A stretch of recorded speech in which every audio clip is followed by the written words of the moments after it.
the way you get out of the addiction cannot be only controlling your method of bearing the suffering. You have to address the root of the cause, which is why are you suffering? And this is the part that this video will focus on. The first one would be family. And it's really important to understand that it's the family that you grow up with is the people that you grow up with. It's not necessarily your biological parents. It's not necessarily your step-parents. It's the people you grow up with. So, for example, if you don't have your parents, if they passed away, or maybe they left you for adoption, you might have grown up with other kids, maybe older kids around you, maybe their parents or teachers, any people which are relevant to you, which you had a close relationship with. Maybe the close relationship with is not even the best, what would you say, best point basically to focus on. Is what's more important is the people you spend time with, because the people you spend the most time with will have the most influence on you, most likely. And the time spent is, because you could say that, maybe I don't spend time with my parents so much, but because you be around them a lot, but you don't focus on them, you don't talk with them a lot, but you maybe think about someone, or maybe you chat with someone, and you don't consider spending time that way. But that is considered spending time. If you're chatting with someone through distance, it does not matter. You are engaging with them. So the amount of time you engage with someone, that's the most relevant people in your life. So why is it important? Well, in some parts I think it's quite intuitive. If the people you spend the most of the amount of time with, they influence you the most.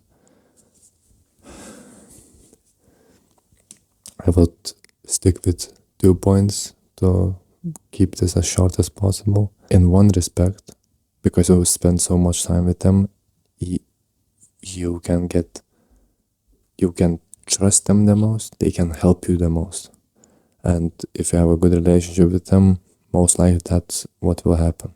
They can help you a lot, they can give you a lot of insight, so they matter a lot. What kind of insight they give you, what kind of frames of perception they give you about the world. And in another respect is what kind of bad things can they do, because as useful as close people can be, they can be as bad. Because when you're close with someone, they have a lot of influence on you. So that factor of having a lot of influence on someone can be a really powerful tool for progression, and it can be a really powerful tool for degradation or destruction.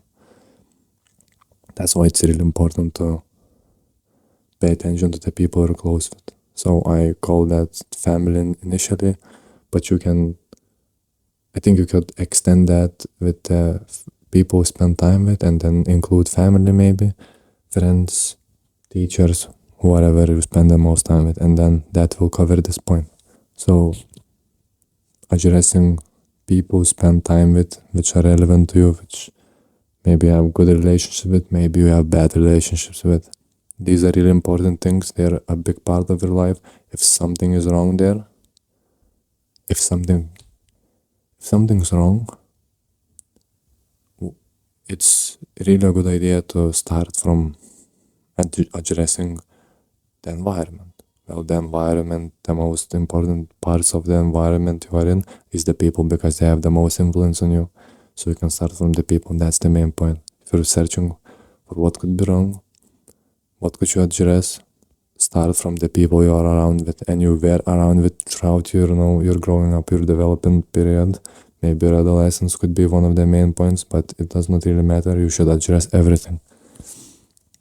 Second point, I would call this point integration into the society. throughout your life, you pass through periods of growing up and maturing and becoming more and more responsible for yourself and preferably independent by around 18 years old. And that requires you to acquire a good chunk of knowledge about the world. Through that time when you're acquiring it, you're going through these phases of achieving certain, I guess, milestones, you could call them. So maybe you can imagine them like this. In kindergarten, your milestones are getting good around people. But maybe this is irrelevant point because it's really hard. For most people, it's really hard to remember anything about kindergarten. So maybe adolescence is more of a better point. So it's the high school usually. To do good in school and have a good status and around your peers. Things you can focus on is how was the time when you were meeting new people in school and how were your interactions with them. They don't have to be necessarily friends, but just people. There will be, mostly it can be friends, dependent on what kind of a person you are. You might not have that many friends. Maybe in your experience, all of the school was your friends.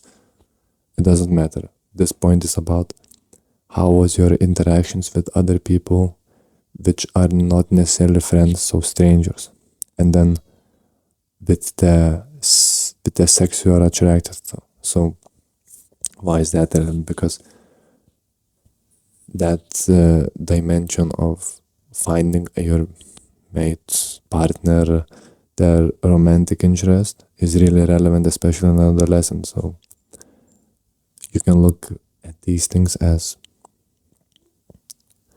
phases you go through trying to achieve something. Those phases really influence you and shape you. So if you're trying to find what could have went wrong, it's quite a good idea to go through them. So it could be as simple as, well, what were you interested in? How did that go? How did it go with meeting new people? How did it go with finding friends? Yeah, that's one part. The second part is how did it go with the more formal achievements? So let's say school, grades, how it was the learning process. How was the process of thinking about what you will do in life? What you want to do, what you don't want to do.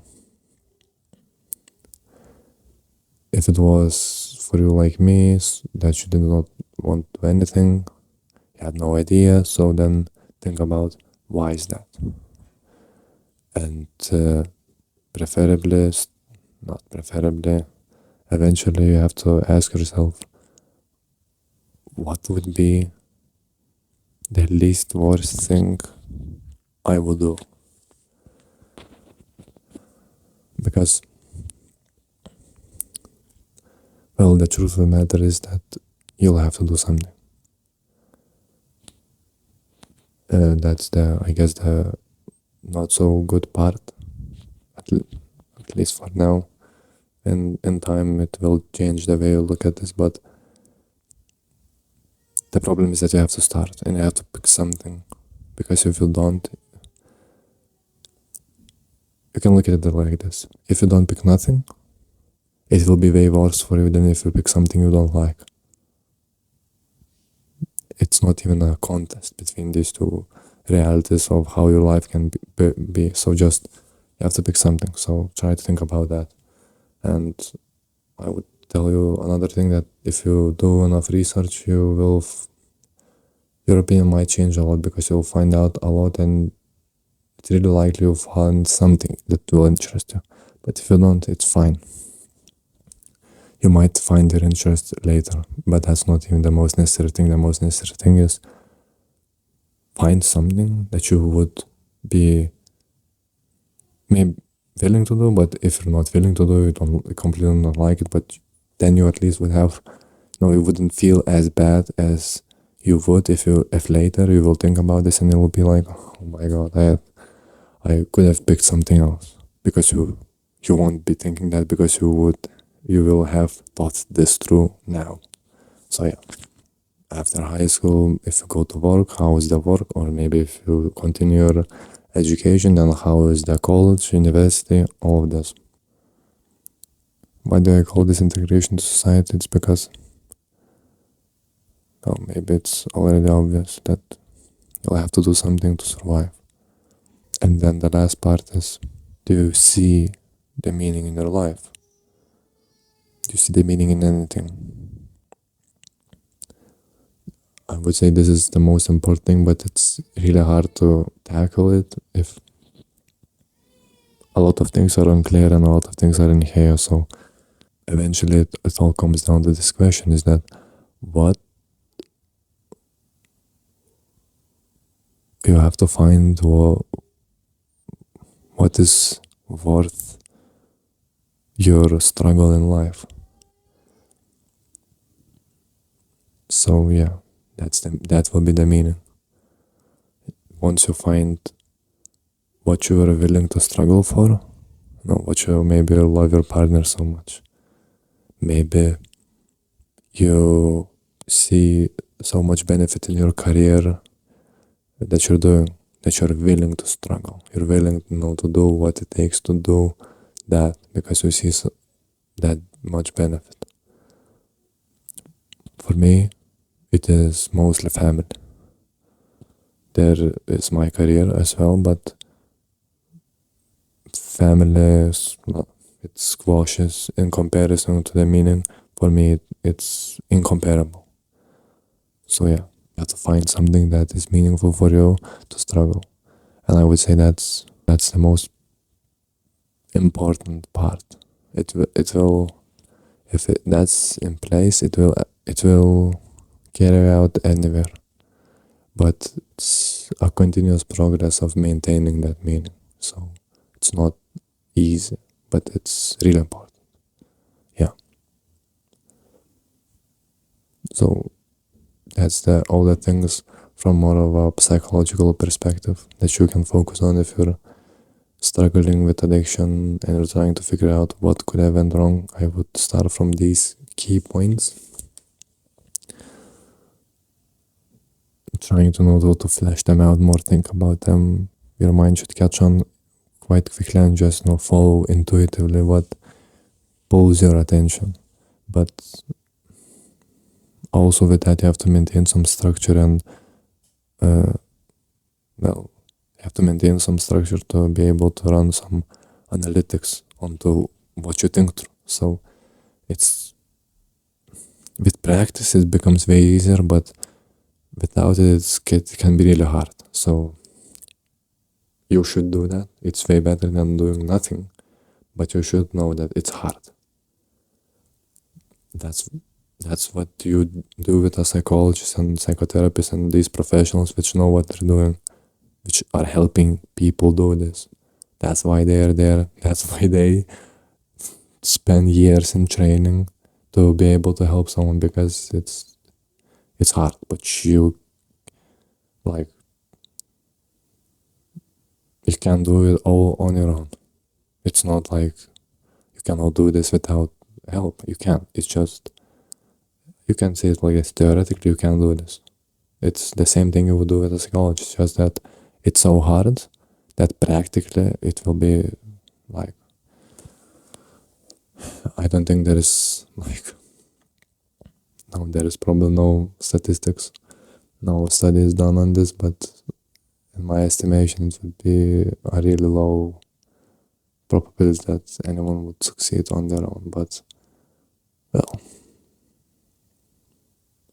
depends on how you measure success, how you define success.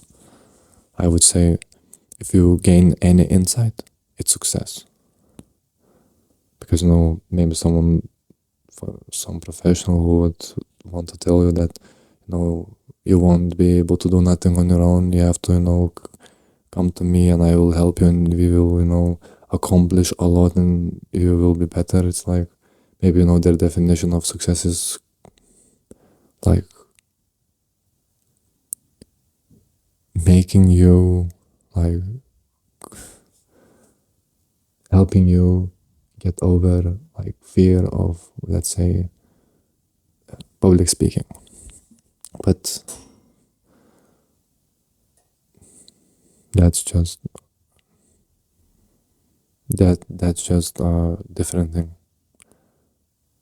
All of that comes from simple steps which all have to be made. So if you and you can make them, it's just harder. So in my eyes, if you do the work, you can achieve anything. And that is and getting better mentally, psychologically is not excluded from that. You can for surely fix your problems on your own. It's just that it's not that people cannot, it's just really hard. Yeah.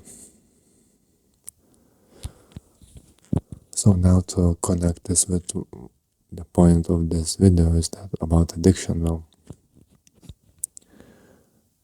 in all other videos I mainly focus on that addressing the root cause of what causes the suffering, which then forces people to grapple into some sort of a substance or behavior in their life, which then they develop a relationship with with it, and then that by that they try to compensate for what they're suffering from in life. So I really push on to the point that it's really necessary to pay attention what is causing the suffering. So yeah, so here I try to give some concrete areas in life which I would personally would address firstly. If I'm thinking about something, that's the main things I'm addressing first, and well, because they are so big parts of our lives, it's really likely that something will be related there. But you have to remember, no, not everything is psychological.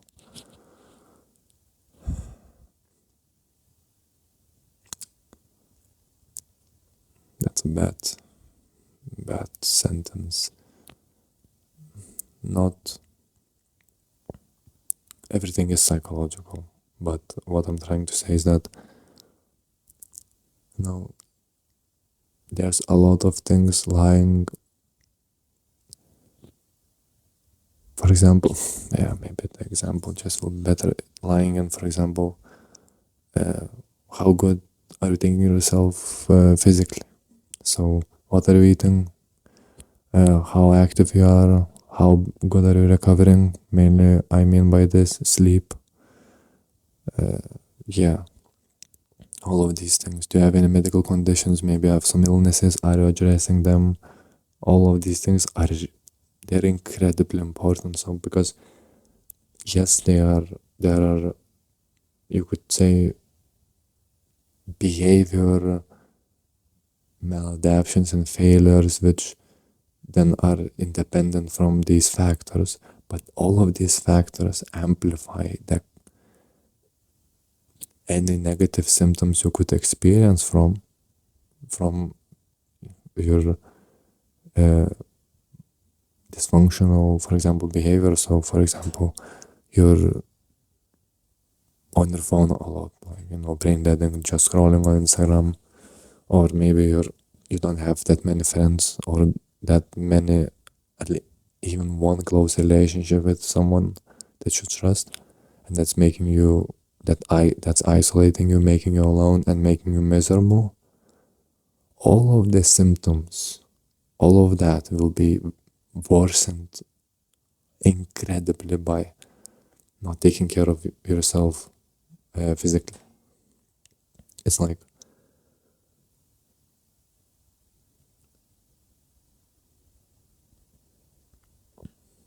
it's really hard to even say, like, that's why it's, for example, it's so hard to say what caused something, because it's always the multitude of factors playing at once. So I can give you an example. The depression, I think, is a great example of this, because most cases of depression, how I call it, is there is real depression and unreal depression. The way usually people understand and the way it's said to people what depression is, it's usually something like there is the chemical imbalance in your brain which causes you bad symptoms. And that's like 9 out of 10 cases of depression, if not even more, are caused mainly by your lifestyle, not by not because for some reason chemicals in your brain are unbalanced. No, they're unbalanced for really straightforward reasons in your life which you're causing yourself. Or maybe, well, yourself, it's like, is it yourself or is it circumstance? Doesn't really matter. The point is that you have to fix them. If it's yourself, fix yourself. If it's circumstance, it's still your responsibility to fix the circumstances. If you think it's not your responsibility, well, you can think that, but that won't help you. That will only make it worse. So it doesn't really matter. The point is that if you do not take care of yourself, all of those things really impact your life in a really negative way. So yeah, that's the point. And the real depression, that's the core distinction between what I'm talking about, the real and the unreal depression. In the unreal one, you fix their lifestyle, like you get the person sleeping right, you get them eating right, you get them to be able to to go out, meet people, engage, have positive interactions with their colleagues, with their friends, maybe get some friends if they don't have any, try to progress into finding a romantic partner, at least doing something, and that completely fixes their depression symptoms. That's most of the cases. And it's only a few in that respect, and relative to how many there are which are caused by lifestyle, are the ones where you help the person fix the lifestyle, they do everything, their life looks pretty good, it's decent, they themselves can say that it's pretty decent, but they still feel horrible. And that's what I call real depression. And interestingly enough, in those cases, not all of them, but then if you give them antidepressants, then they help. And what I mean help is that they go into antidepressants, they go into remission. By the protocol, you then start lowering the dose of the medicaments, and they stay in the remission through time. You completely take out the drugs, and they stay in the remission, and they go on in their lives. And that's the antidepressants working. It's not that you put someone on them and they stay on their whole lives. That should be obvious that they're not working, or they shouldn't be even working, because that's not the cause. And that's most of the cases. So yeah.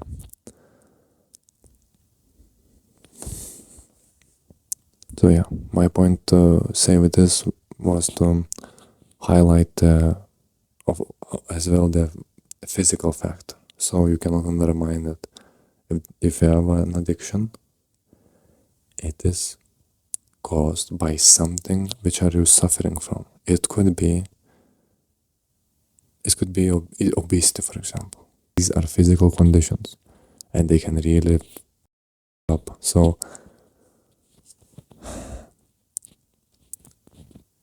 when you're addressing this problem as addiction, it's really important to understand what it is. It's not some illness which you catch somewhere. It is, maybe you could think about it like this. It's a coping mechanism, but it's it does not feel like this. It's maybe even a better understanding would be it's like a different personality of you, which are, if you imagine yourself like this, that you're a combination of different ways of being.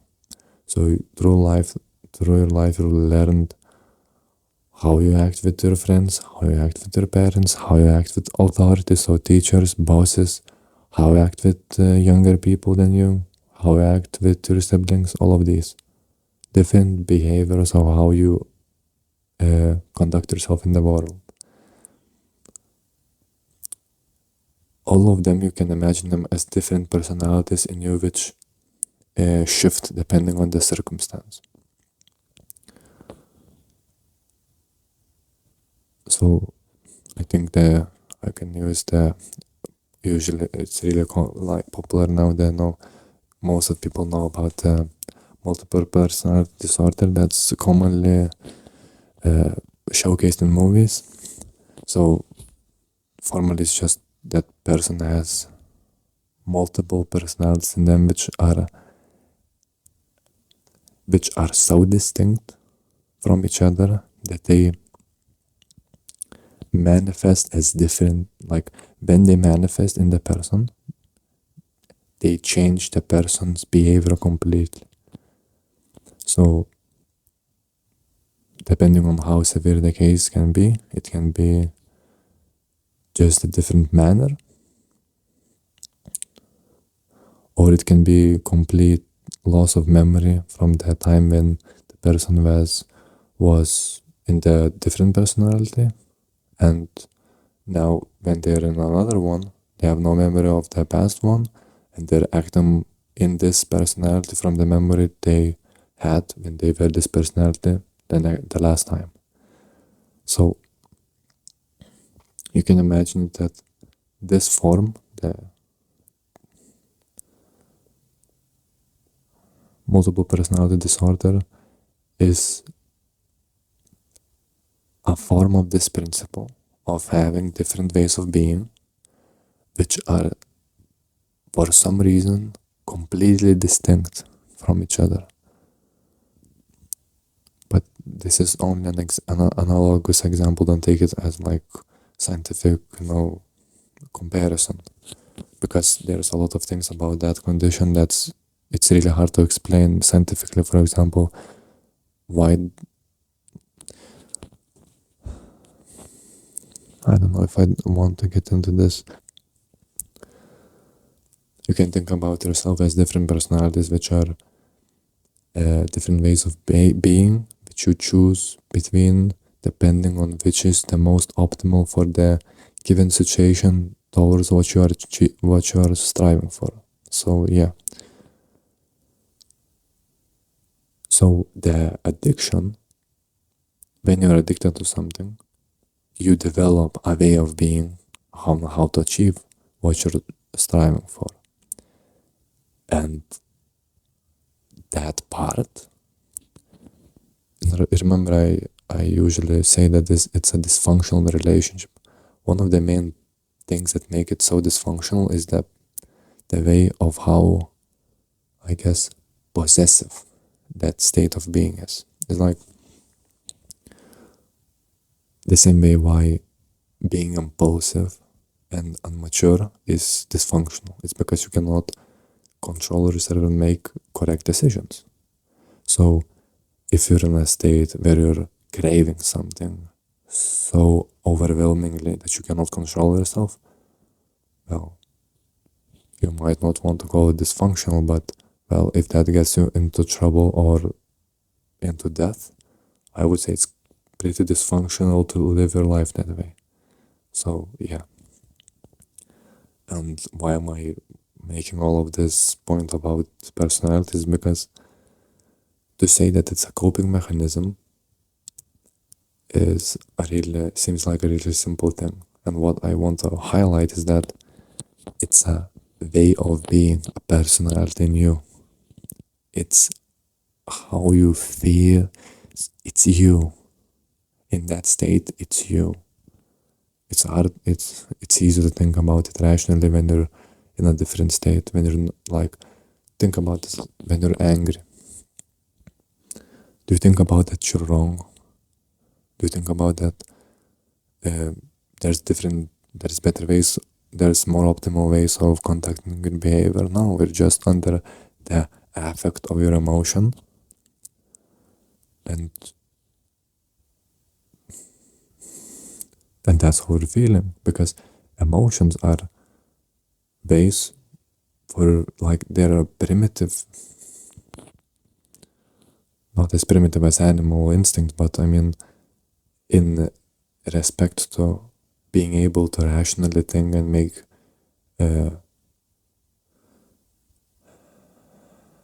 complex decisions about how to act in the moment, which take account all sorts of things.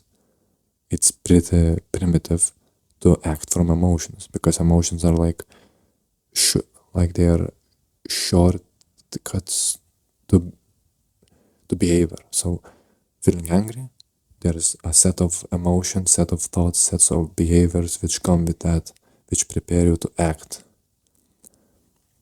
If you feel any kind of emotion, is that I guess gateway to that, to the behavior your body or perception, you could say, your mind is trained to work so it could prepare you better for how to act in the moment.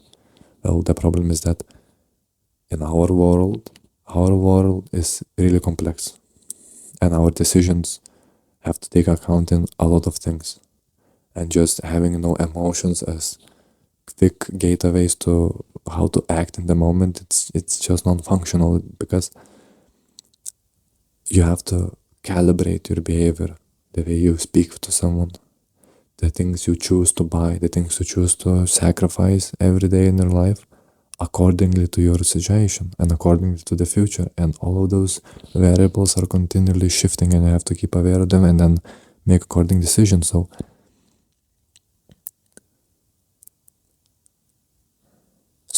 it's really important to be able to have control of yourself and then have the knowledge to make the correct decision. So the emotions really get into the way of that if they're really strong and overwhelming, and they take away your control. And I'm sensing there's this part of have to address the need for emotions still in our lives, because it still plays a valuable role, and that role is that we don't know all the information. We don't have the necessary amount of information to make the correct decisions. And even more to this, there's really a hard question of, well, like, the facts itself do not say how you should act. They're just facts. No. The fact that there's certain amount of people in the world does not tell me, well, what about it? Certain intentions, what I'm striving towards, what I care about, what's relevant, that helps me decide what to make of this fact.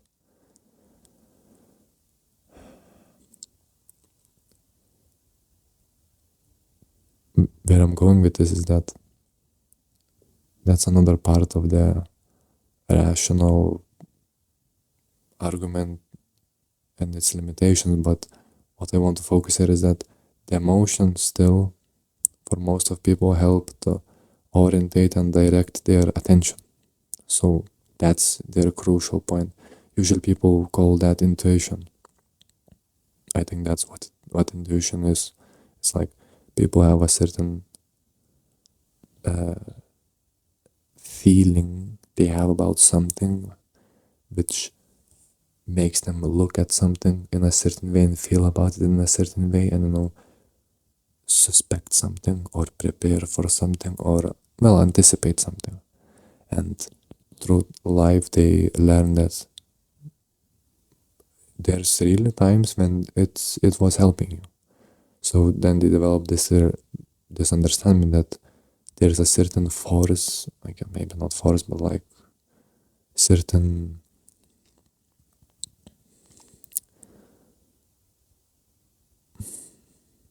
a certain part in me that is helping me. That's not my rational thing, and they call it intuition because it it doesn't matter. So yeah, so I would say that's the emotions, that's the complex working of emotions and anticipations, which prepare you in a certain way which you cannot understand, but you could understand what it is with enough time. But because we're all limited in what things we know and what things we learn and how much things we can learn about what throughout our lifetime, we cannot only depend on the information we have. So the emotions still play the filtrating, orientating role in where to guide us. And then when we catch the point, then we analyze, then we use our rationality to make the best decision. So yeah. Okay. To summarize, addiction is the way people escape sufferment. That to what they are addicted is the thing that is keeping them from suffering more. So the way you can only escape addiction is to deal with the sufferment. And how you deal with the sufferment is by facing it, by exploring your history, what happened, what made you suffer. The key points I laid out and what you could look into firstly, but it's really limited. That's only my version of what's the most common areas is the relevant people in your life. So relevant meaning the people who spend the most time with, talking, interacting, having your experiences with. Then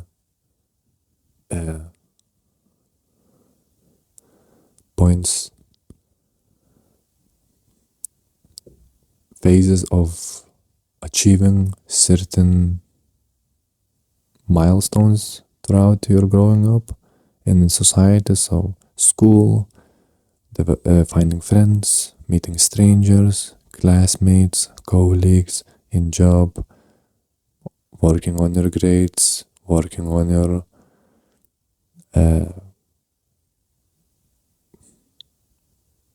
whatever. And then the more philosophical, spiritual aspect of meaning in your life.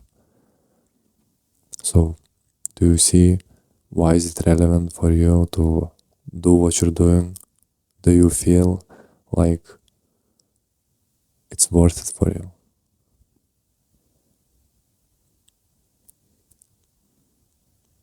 If you don't, that's your point of trying to find what it is worth bearing life for. Yes.